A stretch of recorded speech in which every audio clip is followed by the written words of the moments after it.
Hello everyone, welcome back to my channel. तो अब हम लोग आज लास्ट लेक्चर करने वाले हैं डबल एंट्री सिस्टम का, जिसमें हम लोग एडवांटेजेस और डिसएडवांटेजेस करेंगे डबल एंट्री सिस्टम के। ठीक है, तो सबसे पहले हम स्टार्ट करते हैं advantages of double entry system. सबसे पहला एडवांटेज है it is a scientific system. Why it is a scientific system? Because हम सारी ट्रांजैक्शंस जो हैं वो क्या कैसे रिकॉर्ड करते हैं, according to the specified rules, right? जो अभी हमने पीछे रूल्स किए थे 3 अकाउंट के, है ना? सो हम लोग जो भी डेबिट क्रेडिट करते हैं ट्रांजैक्शंस की, अकाउंट को डेबिट क्रेडिट करते हैं, तो वो हम स्पेसिफाइड रूल्स के अकॉर्डिंग करते हैं। सो that is why it is a scientific system. जहां भी साइंस लग जाए उसका मतलब हम रूल्स की बात कर रहे हैं, है ना? Okay, second one says record of every transaction. So second advantage is कि हर ट्रांजैक्शन का रिकॉर्ड हो जाता है, ठीक है? Because both the aspects, the debit and the credit side of the account, they are recorded, ठीक है? सो इसलिए कोई भी बिजनेस ट्रांजैक्शन रहती नहीं है, दोनों ही एस्पेक्ट्स उसके क्या होते हैं, रिकॉर्ड हो जाते हैं हर ट्रांजैक्शन के, ठीक है? Next one is preparation of a trial balance. देखो हमने पीछे भी पढ़ा था कि डबल एंट्री सिस्टम जो है उसके स्टेजेस में किया था that preparation of a trial balance, ठीक है? तो ऑब्वियसली वो उसका एडवांटेज हो गया, बिकॉज ट्रायल बैलेंस हमें क्या एडवांटेज शो करती है, एरिथमेटिकल एक्यूरेसी चेक करवाती है कि क्या हमने हमारे अकाउंट्स में क्या एरिथमेटिकल एक्यूरेसी है, क्या हमारा डेबिट क्रेडिट की इक्वल आ रहा है या नहीं आ रहा है।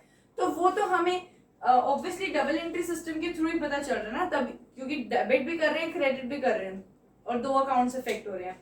सो इसलिए प्रिपरेशन ऑफ ट्रायल बैलेंस, अगर ये डबल एंट्री सिस्टम ना होता तो ट्रायल बैलेंस ना बन पाता, और ट्रायल बैलेंस नहीं बनता तो एरिथमेटिकल एक्यूरेसी नहीं चेक हो पाती, राइट? सो इसलिए ये एडवांटेज हो गया। अब फोर्थ देखते हैं, again preparation of balance sheet. तो preparation of balance sheet means हम बैलेंस शीट क्यों बनाते हैं, ताकि फाइनेंशियल पोजीशन चेक कर सकते हैं, और फाइनेंशियल पोजीशन हमें हमारे कंपनी बता देती है कि वो कितना अच्छा चल रहा है हमारी कंपनी, ठीक है? एंड ये हम बैलेंस शीट कब प्रिपेयर कर सकते हैं, तभी प्रिपेयर कर सकते हैं ना जब हमारे पास डेबिट बैलेंस और क्रेडिट बैलेंस और हमने सब कुछ रिकॉर्ड किया हो, हमने हमारी बिजनेस ट्रांजैक्शंस को ध्यान रखा हो और उसके अकाउंट्स को हमने अच्छे से रिकॉर्ड किया हो, तभी तो हम जाके एसेट अकाउंट अपनी एसेट में, तभी तो हम मशीनरी, लैंड एंड बिल्डिंग वगैरह लिख पाएंगे, ठीक है? लायबिलिटीज में क्रेडिटर्स, कैपिटल वगैरह लिख पाएंगे। जब तक हमने रिकॉर्ड ही नहीं किया हो हमारी ट्रांजैक्शंस को, तो हम उसको बैलेंस शीट में कैसे उतारेंगे, right? So that is also an advantage of double entry system. Okay okay, अब हमारे पास 3 और एडवांटेजेस हैं, लेट्स सी दैट। सो पहला एडवांटेज है suitable for all the types of business.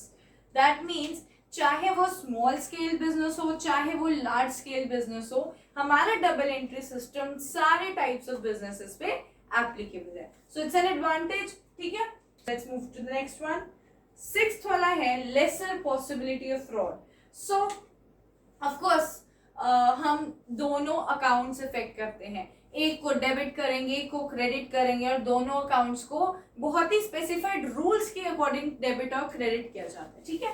तो मैनिपुलेशंस जो होती है ना, वो बहुत ज्यादा इजीली डिटेक्ट कर ली जाती हैं कि कंपनी कोई मैनिपुलेशन तो नहीं कर रही है। So it's an advantage to the outsider. So in order to check that there's no fraud done, so of course our double entry system says that yes, you can rely on us because there's lesser possibility of fraud over here. because आप खुद सोचो ना, आप हर एक transaction के 2 accounts effect कर रहे हो, तो आप कहाँ मैनिपुलेशन बहुत इजीली पता चल जाती है कि आपने कुछ मैनिपुलेट तो नहीं किया।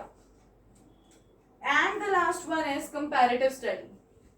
अब कंपैरेटिव स्टडी क्यों? क्योंकि प्रीवियस ईयर भी आपने जब डबल एंट्री सिस्टम को फॉलो करके अपने अकाउंट्स को मेंटेन किया था, ठीक है? और जब आपने प्रीवियस ईयर के बाद करंट ईयर जब बनाया, so you just understand this thing. मैंने आपको क्या बताया था, double entry system helps in preparing us the balance sheet, right? It helps us in the preparation of the trial balance, P&L account, right? तो obvious सी बात है, हम लोग जब प्रीवियस ईयर की बैलेंस शीट बनाएंगे और जब करंट ईयर की बैलेंस शीट बनाएंगे, so we can compare if we are progressing और नॉट। हमारा प्रीवियस ईयर का बैलेंस शीट से हमें हमारी प्रीवियस ईयर की फाइनेंशियल पोजीशन पता चलेगी कि कितना इनकम, कितना रेवेन्यू जनरेट हम लोग कर पाए हैं, कहाँ हम स्टैंड करते हैं, और उसी को हम लोग अपनी करंट ईयर की बैलेंस शीट से कंपेयर कर सकते हैं, and then we'll come to know कि where we are right now, right? So that's a kind of advantage. So double entry system वह एडवांटेज हमें देता है. सो या I hope all these advantages are clear to all of us. Okay, अब हम लोग करेंगे डिसएडवांटेजेस. ठीक है, अब डिसएडवांटेजेस हमारे पास 6 डिसएडवांटेज है, हम जल्दी जल्दी कर लेते हैं. देखो, सबसे पहला है number of books need to be maintain. Now think, double entry system में कितनी सारी बुक्स मेंटेन करनी पड़ती है. पहले जर्नल, फिर लेजर. अच्छा, अगर जर्नल से पहले सोचो कि आप लोगों का अगर बिजनेस बहुत बड़ा है तो आपको सब्सिडरी बुक्स यानी cash book, purchase return book, sales return book, so many transactions आपको सो मेनी ट्रांजैक्शंस की वजह से आपको इतनी सारी बुक्स मेंटेन करनी पड़ती है, right? So it becomes extremely very expensive. So this disadvantage of double entry system.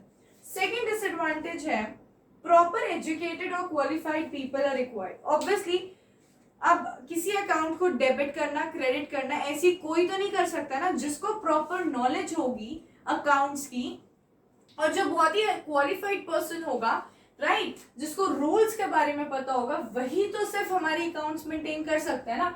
So that is why to find people who are extremely qualified and educated, so that is also difficult task. सो क्या हो गया, disadvantage हो गया कि मतलब हर कोई नहीं कर सकता, राइट, अकाउंट्स नहीं मेंटेन कर सकता. And double entry system is something जिसके लिए आपको नॉलेज होनी चाहिए, उसके बाद ही आप अकाउंट्स प्रिपेयर कर सकते हो. सो that is why it is a disadvantage. Third, errors of omission.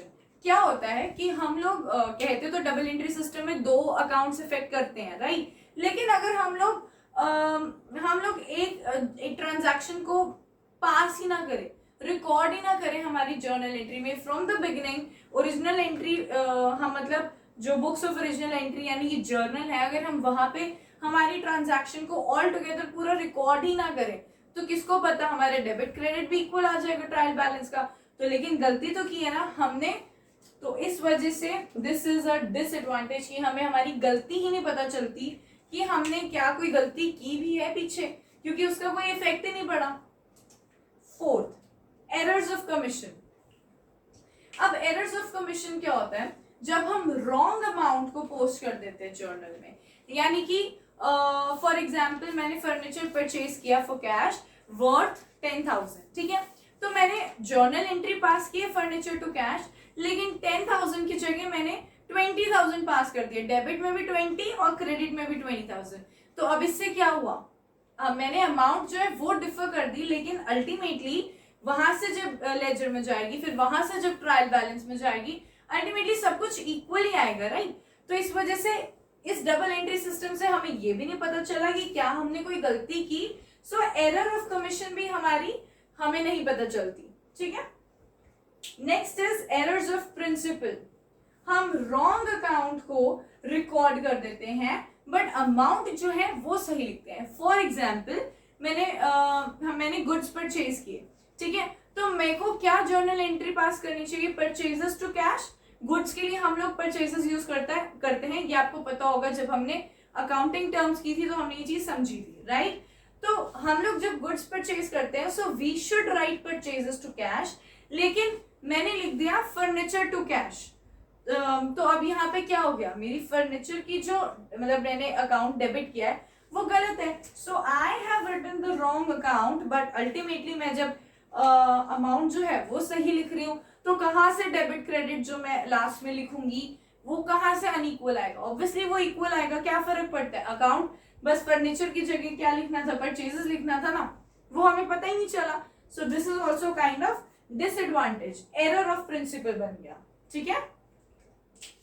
Last is compensating errors. Compensating errors यानी कि one error is cancelled by another error, कि हमने एक एरर ऊपर कहीं किया और वही एरर दूसरी जगह पे जाके कैंसिल हो जाता है. तो by the end we reach जहां पे इक्वल अमाउंट आ रही है, तो उससे क्या होगा, वही हमारी गलती नहीं पता चलेगी, हमारा डेबिट और क्रेडिट इक्वल आ जाएगा. सो this is what it shows कि डबल एंट्री सिस्टम सारी जगह सही नहीं है.